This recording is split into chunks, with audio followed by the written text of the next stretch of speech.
Hey, what the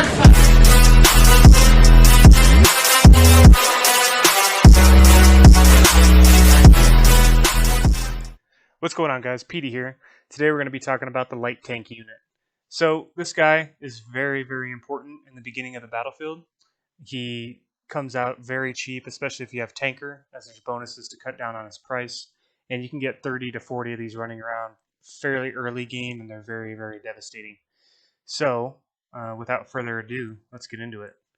Um, I heard a quote once. It was from, can't remember who, but they said, you should never judge another man by the HP of his light tanks. I'm here to tell you that you should only judge a man by the HP of his light tanks. And that's a real statement, because if I'm going into a field and I see my neighbor, then I'm going to start pushing. If I see some weak ass HP tanks, I know I'm about to throw down on that guy. However, if I see some 7,000 HP light tanks, I might be a little more reluctant to push. So, let's move into the skins. Now, we see here we got the Panda Warrior skin. Paint the whole tank white. Pretty cool. You get plus 100 defense with it, and then the only way you can acquire it is through special events. Yeah. Moving on to the first officer.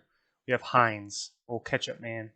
So this guy gives plus 10%, plus 13% to move speed, and is a pretty good officer. He gives bonuses to all of your tanks. So if you've got 40 bucks you're willing to lay down, this is a great guy to do it.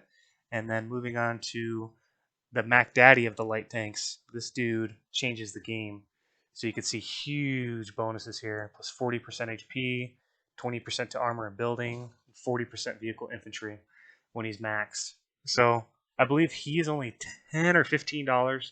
He is a must pick up for your light tanks, like regardless if you're tanker or not. He's so solid. Moving on to Abrams. So this guy does plus 10% to all the things you see, and has 10% move speed in enemy territories. Pretty solid. Georgie, this guy gives plus 175 defense when you're defending. He's actually a pretty good pickup for light tanks here, because light tanks, I believe, only have 600 defense right off the rip. So adding a fair amount here when you're defending if you're against a corner, pretty solid. Moving along to Dwight. So this guy gives bonus to morale, and then if you're jubilant, you get plus 15% across the board to all units. Finally, we have William, who again is a little useless here. He just gives a little bit of bonuses, but he still does apply to light tanks, so I had to mention him. All right, now we're going to go in game here, and we're going to look at the tech tree. So the only bonuses that light tanks get is from tanker.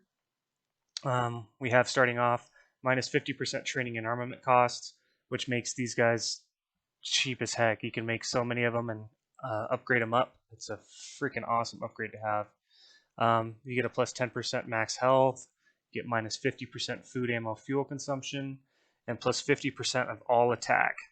Really, really, really solid for your light tanks, and that's what makes them so good early. Now you also get a plus 10% of all attack, and then plus 30% speed. So these things are quick, and if you look at tier 2, they're really quick. This is what makes them so cool early field, because you can just get around the map really quick, especially if you double speed. But in tier 2, we only have this other one, bonus defense against artillery. What's the math on that? I don't even know. It's like 710 or something like that. Public math, 700 maybe. But you get a good amount of defense versus artillery. But it's good if you're going to use them later in the game. You got to get to level 8 city to unlock artillery. But if you're fighting like M40s, you're going to have a bad time with these. So it is what it is. That's it for tier 2. Let me double check. Yep. All right. Moving down to tier 3, we have plus 30% against buildings, which is really nice.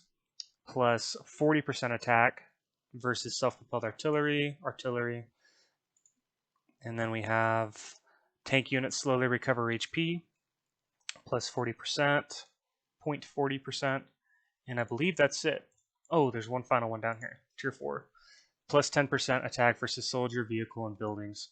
So these light tanks, as you can see, you get a bunch of upgrades, especially down tier 1, and that's why they're so viable. They're pretty solid. So now we're going to look into Battlefield Tech real quick. Let me go to my capital. So there's also a plethora of Battlefield Tech you can get for it. Where is it? Oh, it's right here. So you get it plus 20% HP, plus 15% speed. This is all tier 1, only takes an hour. It's pretty cheap. Plus 25% to attack. And then you also get this repel ability. So if you're standing off against another light tank army or any army, you could pop this. You can't really move that quickly, but you get a bunch of defense. And then you can go into it further. There's these big tank upgrades, plus 8% to attack. But this is for any tanks. So, yeah, anyways, that was light tanks, guys. Thank you for tuning in. We're going to be doing a couple more of these videos, so stay tuned. All right, we'll catch you guys later. Peety out.